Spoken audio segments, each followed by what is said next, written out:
그 어느 단체에서 이제 일을 추진하는 가운데, 일을 진행하는 가운데서 한 사람의 이름을 대면 다 통하는 경우가 있습니다. 그 한 사람이 말했다고 하면 뭐 결제가 따로 필요 없을 정도가 되는 거지요. 그런 이름이 실제로 있을까요? 있습니다. 바로 예수님의 이름입니다.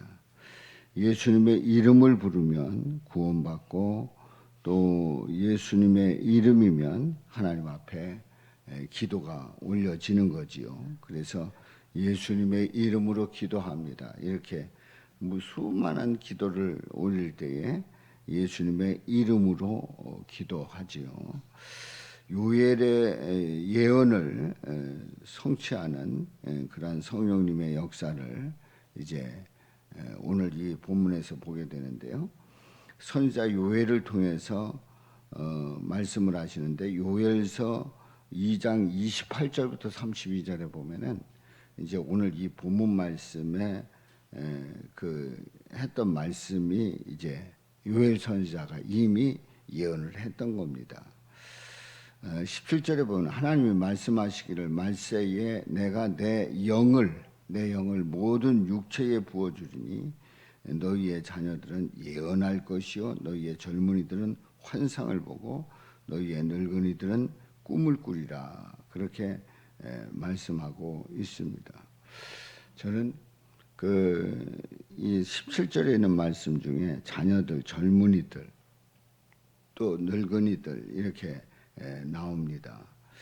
근데 예전에 어떤 분이 어떤 목사님께서 이 본문을 가지고 아니면은 이 본문을 인용했던 것 같습니다. 그 자녀들, 젊은이들, 늙은이들. 그래서 아니 그 목사님은 세상에 늙은이라고 그랬다고 막 그렇게 해서 엄청 섭섭해하시는 거예요.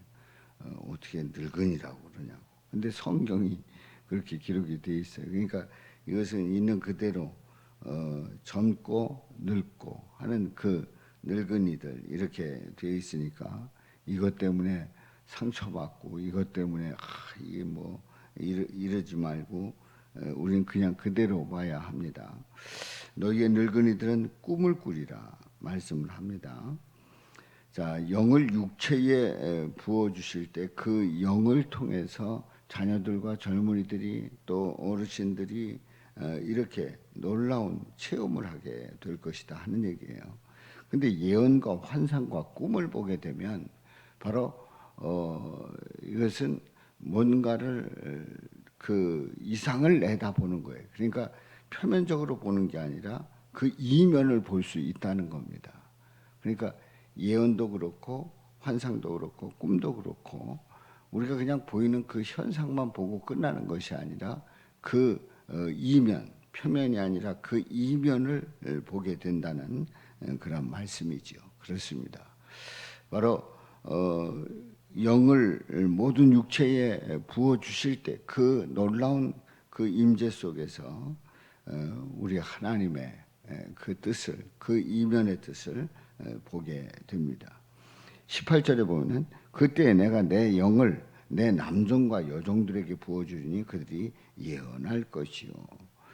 성령의 임재를 통해서 예언한다 했을 때 앞날에 대한 그 어떤 예측 이걸로 이제 많이 생각을 합니다만은 바로 예언이라고 하는 이 말씀은 하나님의 말씀이 이제 선포되는 겁니다. 바로 하나님의 말씀이 선포되는데 하나님의 말씀 자체가 이미 예언인 거예요. 생각해 보십시오. 주 예수를 믿으라. 그리하면 너와 내 집이 구원을 얻으리라. 예수를 믿으면 집이 구원받는다. 예언이 되는 거 아닙니까? 그러니까 이 예언이라고 하는 이 말씀을 앞날에 대한 예측 이런 것만 뭐 쪽집게로 뭐 내일 모레 어떻게 된다느니 1년 후에 어떻게 된다느니 이런 식의 무당식의 예언이 아니고 바로 하나님의 말씀이 선포되는 거고 하나님의 말씀 그 선포 자체가 이미 예언의 성격이 있는 거지요. 19절에 있는 말씀, 또 내가 위로 하늘에서는 기사를, 아래로 땅에서는 징조를 베풀리니 곧 피와 불과 연기로다. 기사와 징조를 보여주시겠다고 말씀을 합니다. 바로 피와 불과 연기로다. 뭔가가 그 징조 자체가 완전히 뭔가가 심어지는, 또 뭔가 보여지는, 그리고 평범하지 않은 것을 알 수가 있는데요. 20절에 있는 말씀에 보면은 주의 크고 영화로운 날이 이르기 전에 해가 변하여 어두워지고 달이 변하여 피가 되리라 말씀을 합니다. 자, 영화로운 날이 이르기 전에, 이 영화로운 날이 어느 날일까요? 바로 이 영화로운 날이 우리 예수님 부활하는 날이지요. 사망 권세를 깨뜨리시고 부활하신 날이에요. 바로 그 영화로운 날이 이르기 전에 해가 변하여 어두워지고, 우리 예수님께서 십자가에 못 박히셨을 때에 그야말로 대낮이 칠흑같이 어두워졌단 말이지요. 달이 변하여 피가 되리라. 우리 예수님께서 피를 흘리시고 죽으셨습니다. 그리고 부활하시지요. 바로 이 요엘서를 통해서, 요엘 선지자를 통해서 이제 영이 부어지는 그런 과정을 말씀하시고, 또 그 과정 속에서 이제 기사와 징조가 보여지는데 피와 불과 연기로다. 그리고 달이 변하여 피가 되리라. 우리 예수님께서 구속의 역사를 보여주시는 그 말씀을 이 요엘 선지자는 예언을 하고 있는 겁니다. 그래서 21절에 보면은 이제 이 말씀의 결론이 나옵니다. 21절, 누구든지 주의 이름을 부르는 자는 구원을 받으리라. 예수님의 이름이 불려지게 되고, 그 이름을 부르는 자는 구원을 받으리라. 분명히 말씀을 하고 있습니다. 바로 예수님의 이름은 그냥 붙여진 이름이 아닌 것을 이제 오늘 이 본문을 통해서 깨닫게 되지요. 성경은 열심히 율법을 지키는 자가 구원받는다고 말씀하지 않습니다. 그러니까 열심히 율법을 지키는 자가 구원받는다. 물론 이제 성경 곳곳에 보면은 율법을 지켜 행하라 하는 그런 말씀들이 있습니다만은, 말씀 전체 속에 말씀하려고 하는 그 중요한 말씀은 열심히 율법을 지키는 자가 구원받는다고 말씀하지 않아요.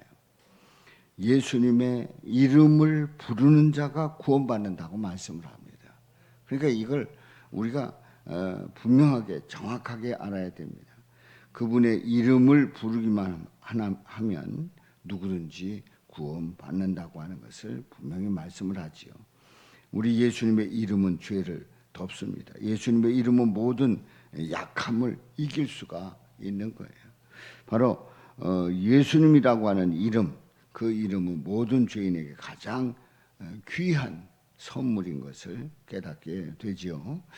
자, 예수님의 이름을 부르는 모든 사람들은 율법을 지키지 않아도 구원에 이릅니다. 율법을 지켜야 구원받는다가 아니라 율법을 지키지 않아도 예수님의 이름으로 구원받는 거죠. 우리는 율법을 지키지 못하여서 지옥이 예정된 자들이었어요. 율법을 지키지 못한다고 하면 이건 지옥 가는 거는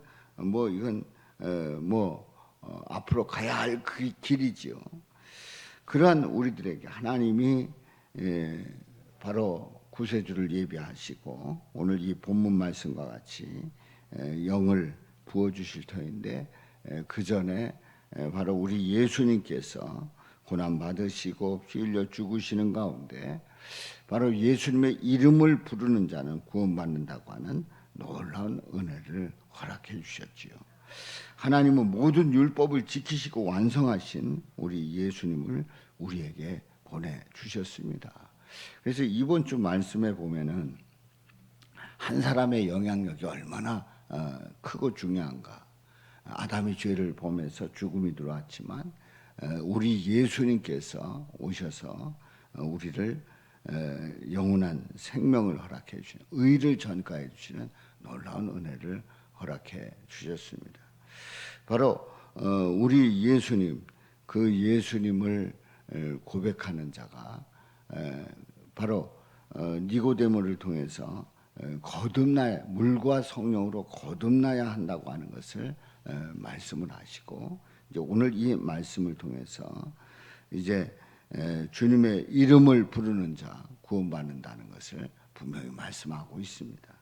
바로 그 예수님의 그 이름이 우리의 이름이고, 오늘도 예수님의 이름을 부르고 믿음으로 나갈 때 저와 여러분들이 승리하고 또 주께 영광 돌리는 저와 여러분들 되시기를 주님의 이름으로 축원합니다.